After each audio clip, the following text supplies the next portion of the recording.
అందరికీ నమస్కారం. Welcome to our channel. నా పేరు మమత. నేను మెడిటేషన్ ట్రైనర్ని. ఈరోజు మనము ఏ సమస్యకైనా కానీ మెడిటేషన్ ద్వారా మనము సొల్యూషన్ని చేసుకోవచ్చు, పరిష్కారాన్ని చేసుకోవచ్చు అని చెప్తూ ఉంటాం కదా. సో ఎలా మెడిటేషన్ ద్వారా ఆ సొల్యూషన్ అనేది ఉంటుంది అనేది ఈరోజు చూద్దాం.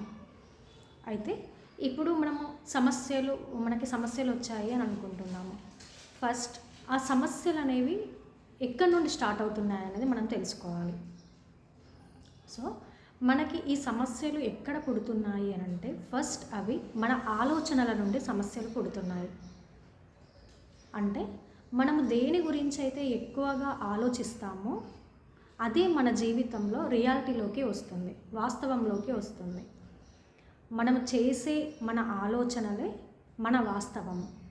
మన జీవితంలో ఎదురయ్యే ప్రతి సంఘటన కూడా మన ఆలోచనల నుండే పుడుతుంది. ఇది నేను చెప్పడం కంటే గొప్ప గొప్ప గురువులే ఈ విషయాన్ని చెప్పారు. అంటే మన జీవితము అంతా కూడా మన ఆలోచనల నుండే క్రియేట్ చేసుకుంటున్నాము. మన జీవితంలో ఎదురయ్యే ప్రతి సంఘటనను కూడా ఫస్ట్ మన ఆలోచనలో పుడుతుంది, తర్వాతే మన జీవితంలోకి వాస్తవ రూపంలోకి వస్తుంది అని చెప్తున్నారు. All the world is reflection of your thoughts అని చెప్పి గౌతమ బుద్ధుడు చెప్పాడు. అంటే ఈ ప్రపంచం అంతా కూడా మన యొక్క ఆలోచనల ప్రతిబింబం అని చెప్తున్నారు. అంటే అది మన సొంత ప్రపంచం, మన జీవిత ప్రపంచమైనా సరే, లేదు అని అంటే మనం చూస్తున్న ఈ ప్రపంచమైనా సరే, ప్రతిదీ మన ఆలోచనల యొక్క ప్రతిబింబం అని చెప్పి గౌతమ బుద్ధుడు చెప్తున్నాడు. అలాగే what you think so shall you become అని చెప్పి జీసస్ క్రైస్ట్ కూడా చెప్తున్నారు. అంటే నువ్వు ఏదైతే ఆలోచిస్తావో అదే అయి ఉంటావు అని చెప్పి జీసస్ క్రైస్ట్ కూడా చెప్తున్నారు. అలాగే యా మతిహి సా గతిర్భవేత్ అని చెప్పి అష్టావక్ర గీత చెప్తుంది. అంటే నీ మతి ఏ విధంగా అయితే ఉంటుందో నీ గతి కూడా అదే విధంగా ఉంటుంది అని చెప్పి అష్టావక్ర గీత చెప్తుంది. అలాగే అల్టిమేట్ యద్భావం తద్భవతి అని చెప్పి భగవద్గీతలో శ్రీకృష్ణుల వారు చెప్తున్నారు. అంటే నువ్వు ఏదైతే భావిస్తావో, నీ లోపల ఏవైతే భావనలు ఉంటాయో అది నీ జీవితంలోకి సంభవం అవుతుంది అని చెప్పి శ్రీకృష్ణుడు చెప్తున్నాడు భగవద్గీతలో. అంటే ఇంత గొప్ప గొప్ప వ్యక్తులు ఏమని చెప్తున్నారు? మన వాస్తవాన్ని, మన జీవితాన్ని మనమే మన ఆలోచనల ద్వారానే క్రియేట్ చేసుకుంటున్నాము అని చెప్పి ఇంత గొప్ప గొప్ప గురువులందరూ చెప్తున్నారు. మనం కూడా ఒక్కసారి మనం అబ్జర్వ్ చేసుకుంటే మన ఆలోచనలు మన లైఫ్ని కంపేర్ చేసుకుంటే గతంలో మనం ఏవైతే ఆలోచించామో ప్రస్తుతం మన జీవితం అలాగే ఉంటుంది. మనం ఒక్కసారి అబ్జర్వ్ చేసుకుంటే అందరికీ అది అర్థమవుతుంది. మన ఆలోచనల నుండే మనకు అది జరిగింది అని చెప్పి. సో ఇప్పుడు మనకు అర్థమైంది, అంటే మన ఆలోచనల ద్వారానే మన వాస్తవాన్ని మనం క్రియేట్ చేసుకుంటున్నాము అని చెప్పి. అలాంటప్పుడు మనము మన ఆలోచనల పట్ల ఎంత ఎరుకతో ఉండాలి, ఎంత అవేర్నెస్ ఉండాలి మన ఆలోచనల పట్ల. మన ప్రతి ఆలోచన ఎంత పాజిటివ్గా ఉంటే మన లైఫ్ అంత పాజిటివ్గా ఉంటుంది. బట్ 99.99% మన ఆలోచనలన్నీ నెగిటివ్గానే ఉంటాయండి. మ్యాక్సిమం నెగిటివ్గానే ఉంటాయి.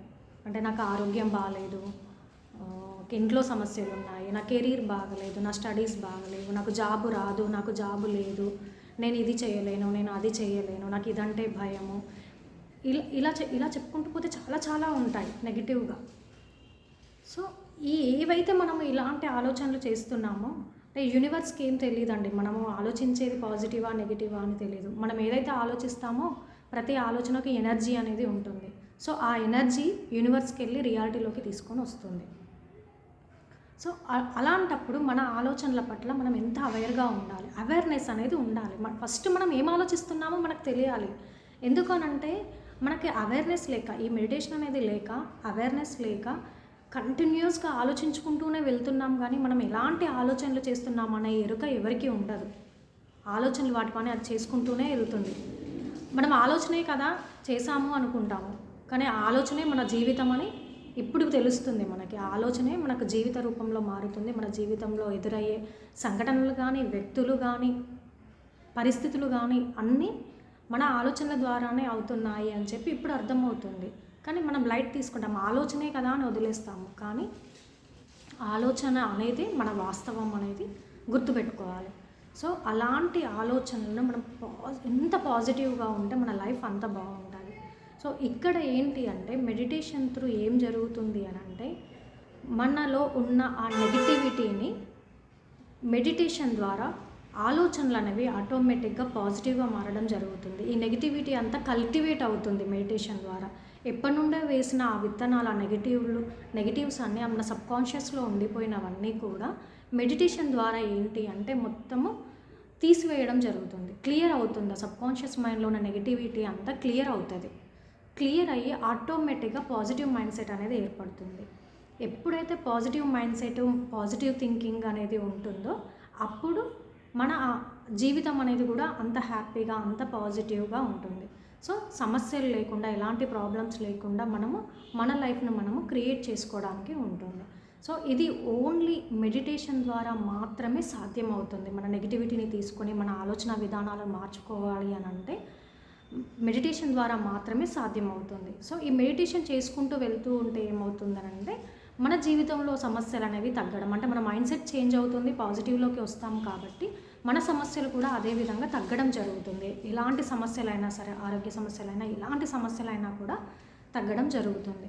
సో ఈ విధంగా మనం మెడిటేషన్ బెనిఫిట్స్ ఏంటి అంటే మన సమస్యల నుండి మెడిటేషన్ ద్వారా మనము బయటపడవచ్చు, ఎలాంటి సమస్యల నుండి అయినా కూడా. Thank you so much.